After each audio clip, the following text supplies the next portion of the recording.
What is up, guys, and welcome back to the Invictorum podcast. This is your first time listening. Welcome to the show. And today's topic actually comes from one of the followers of the show, and that is how to identify and quarantine toxic relationships. So throughout our lives, we've all had phases where we've kind of started hanging out with a group of people or a specific person, and then for a while it's great, but then things turn sour over time, and you end up drifting apart from that person to the point where maybe when you see them, you start to get negative feelings about them and just would rather not interact with them at all. And that's a classic example of how a relationship, which started off with the best intentions and started off really strong, just over time, just kind of the two people changed in such a way that they drifted apart. Maybe somebody did something to the other person that left a bad taste in their mouth. For one reason or the other, the relationship ended up ending or becoming very distant, where it was no longer a friendship anymore. And before jumping into maybe some examples of this and recommendations on what to do when you find yourself in a toxic relationship, I just wanted to share an example from my own life when I was a freshman in college living in a dorm with about 22 guys, how we all were friends in the beginning, but over time we all started to drift apart for a very specific reason, but also just because we all changed as individuals over time. So moving into my freshman dorm, it was an all-guys dorm, all guys on the floor and the floor above of us. So living with a group of guys is sometimes, people get emotional, people want to fight each other, and it's just like it's like a big group of guys. It's just kind of normal. So we all were pretty good friends of each other in the beginning. We would just go into each other's rooms all the time. Everybody left their doors open, and it was just an atmosphere where everybody just wanted to become better friends because you're building a new life for yourself for the next 4 years, and you look around with the people that you're actually physically living with. Those are the people that you're probably going to be drawn to make friends with first because you're going to see them every single day. So there was this one guy in my dorm, and I'm just going to call him Steve for the sake of the story. And Steve and I, we weren't the best friends right off the bat. When we first said hello to each other, he seemed like an all right dude, but he wasn't someone that was I was drawn to, if that makes sense. Oh dang, this guy seems pretty cool. It was kind of just all right, this guy's here, he's not weird or anything. I could probably become friends with him. And that's exactly what happened. He was hanging out with our group. We're all hanging out together. I'd go out and get lunch with him and the guys. And sometimes it would just be me and him. And it was cool. We hang out one-on-one, and he was a good guy. But the friendship was starting to progress. We were helping each other out. And then things kind of started to go bad when he started trying to date this one girl. And she was a really cute girl. He showed us all pictures. And we're all supportive of him. Of course, he's one of our boys. But he wanted some advice on things to text her, as well as ideas for dates, and basically how to take it from being someone in his class to someone that he's actually dating and going out to parties with on the weekend.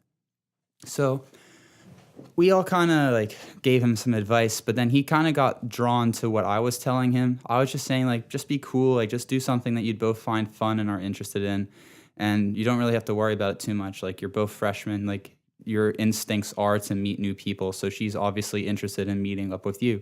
So just run with that. So he even asked me to help him write some texts and stuff like that. And overall, it went well. He ended up going on a date on this girl. But what happened was that she didn't actually realize it was a date. She just thought that they were hanging out as friends. And when she kind of told him that, he got really upset about it. And it kind of crushed him a little bit because, he had a crush on this girl. He's building it up, and it was actually going well. And then out of the blue, it just kind of the floor just got lifted from beneath him, and now he's free falling. So obviously, he's upset, and everyone was kind of in on it too. So everybody knew what happened. And I think I kind of at one point in time, I might have mentioned the fact I thought everything was going well because I was helping him text her, and I don't think he liked that at all. I kind of noticed at that point onwards, things kind of changed between us. I think partly he blamed me for things not working out with him and this girl. And you know what, that was, I guess, my own fault for getting involved in something that wasn't really my own business. But you know what, I was 17 years old, it was fun. And everybody was enjoying this guy's trials and adventure on trying to date this girl. So we're all involved, and yeah, I started helping him out with stuff. But he kind of took that failure for him, and now he projects it onto me and saying oh, okay, this is the guy. He was the one that told me to write this in the text message. So it's his fault. So pretty soon he started kind of throwing shade towards me all the time. We'd be all at dinner or something, and then next thing I know, I say something, I give an opinion, and he just rips it apart, just unnecessarily. Because guys joke around all the time and we all like give each other a hard time. That's part of being friends. But it just kind of crossed a line, I guess. It wasn't just friendly banter anymore. It was some malicious intent. And I also noticed that he's starting to talk shit about me to some of the other guys that I was friends with. And I started to notice I started becoming a little bit more separate from them as well. They were starting to disclude me from stuff. They wouldn't ask me to go out for meals. They wouldn't ask me to play ping pong, for example, just small stuff. So I kind of spoke to him the one day. I was like, listen, man, like, can you just come to my room for a second so we can just talk one-on-one? Sat him down. I said, listen, I think that I've done something to you that has really bothered you. I'm not really sure what it is, but I think it is in relation to this, meaning the text messages with the girl. And I just wanted to clear the air. And if it's something that I've done, like, I'm more than willing to apologize to you, because I wanted to, at that time, to salvage this friendship with this guy that I had started to build. I wasn't interested in just not being his friend anymore. My goal was to just repair this, water under the bridge, and become friends with him again and go back to how things were. And at first I thought that that was going to be what was going to happen. He's kind of mentioned to me the things that I already kind of knew. I said, yeah, I'm sorry about that. I kind of realized after the fact I shouldn't have spoken on your behalf. I shouldn't have been as involved as I was. And he kind of accepted that. We shook hands, and in my head, everything was great. Now we can just go back to being friends. We've kind of cleared the air. And it kind of did work for a few days, but then I noticed that the malicious intent started to come back, and this time it started to come back with a vengeance. Every single time I would go into his room, I got the feeling that I wasn't welcome there, and it started to spread to some of the other guys that he was closer with. If I went to their room to hang out, it was like, oh, like it's like you walk into a room and then everyone gets silent as if like they didn't want you to hear what they were just talking about. It was like every single time that happened. And then you start to worry if that they're actually talking about you a lot too, which I'm sure they were. And after that point, we just kind of started drifting away. There was a couple of big culminated events where things happened where he like purposely discluded me from big things, and he ended up getting into trouble and I had to help him out. But yeah, we just started spreading further and further apart, and the dorm itself actually started to split because of it. People that were closer with me, they became even closer with me and further away from him. And then people that were closer with him became further away from me. So we kind of almost like split like a very big happy group of guys almost in half, because it wasn't just between me and him. Now it was between me and all of his closer friends, because he's been saying stuff to them. And then I was also childish, and then I would say stuff to my friends, and we ended up just kind of like creating two sides. The biggest thing that changed that toxic relationship and made it so that we can both move forwards and not have animosity towards us anymore was actually just completely not being interested in what he was doing anymore. Wouldn't go out of my way to say hello to him. Wouldn't go out of my way to go have meals with him or hang out with his friends. If I saw him around the dorm, obviously I was very polite and I was friendly with him because we have that respect for each other still as friends. But I did my best to be distanced from him. I wasn't sitting next to him in class. I wasn't taking the same classes as him.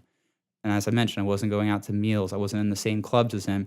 And I just kind of took my life and everyone that I cared about that was close to me and just kind of picked it up and then moved it a few feet away, and then let him take his friends and everything that he's doing with his life, pick that up, move that further away. And then ends up, like it was probably for the best. We were two different people. We were going in different ways, and we kind of grew out of each other. And at one point, because we were so physically close, we were living in the same dorm and we all had the same friends, that toxicity, you feel it every time you interact with that person because you don't have that physical distance.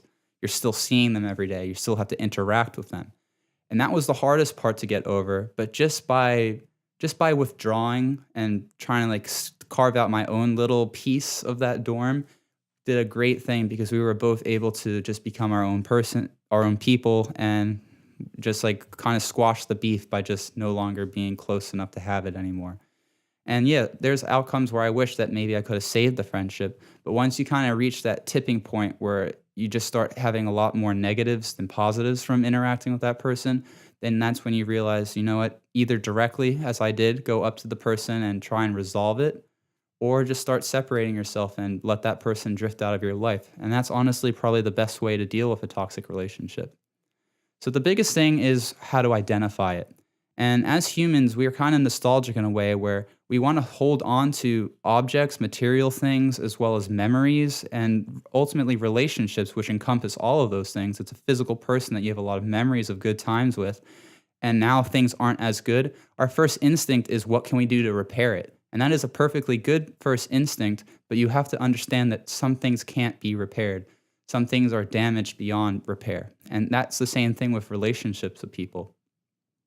Now, if you kind of realize that every time you interact with this person, you come away feeling very negative towards them, you find them not including you, you're not including them in things, or your instinct does not include them, that's the first telltale signs that you are in a toxic relationship with someone.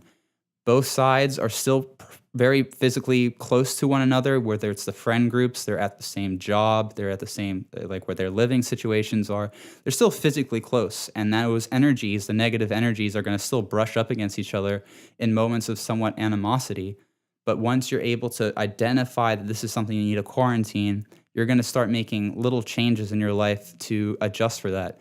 If you notice that your neighbor who you used to be good friends with has now become like a shithead and you don't like them anymore, and you notice that they always go out at 9:30 a.m. to go check their mail, and you usually are out for 9:30, like coming back from the gym, and you interact with each other all the time, you can change your schedule slightly by 10 minutes or whatever so that you don't even see that person anymore. Because the further that they are physically proximity to you, and that in terms of like your actual interactions with them, that takes up space in your head. Remember, we talked about mental inventory. Just cut that out and then just allow that person to drift away is the best way to quarantine them.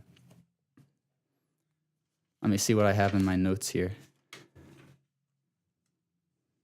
And I think the biggest question that you need to ask yourself when you're realizing that a relationship is becoming toxic is, why do you still want to be that person's friend?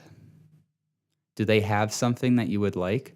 Are they popular? Are they more popular than you? So that you want to be close with them still, even though that they treat you badly? And we see this, it's a classic movie, Mean Girls, where this exactly happens. The girls are shitty to each other and they put each other down, but they're still drawn together because they're getting weird social value from one another. That's a perfect example of toxic friendships that stick together because they're feeding off of that negative energy, and they're somehow incorporating it into their own lives to help boost them in a weird way. But you can surely see how it was superficial. Even in the movie, the whole thing falls apart towards the end.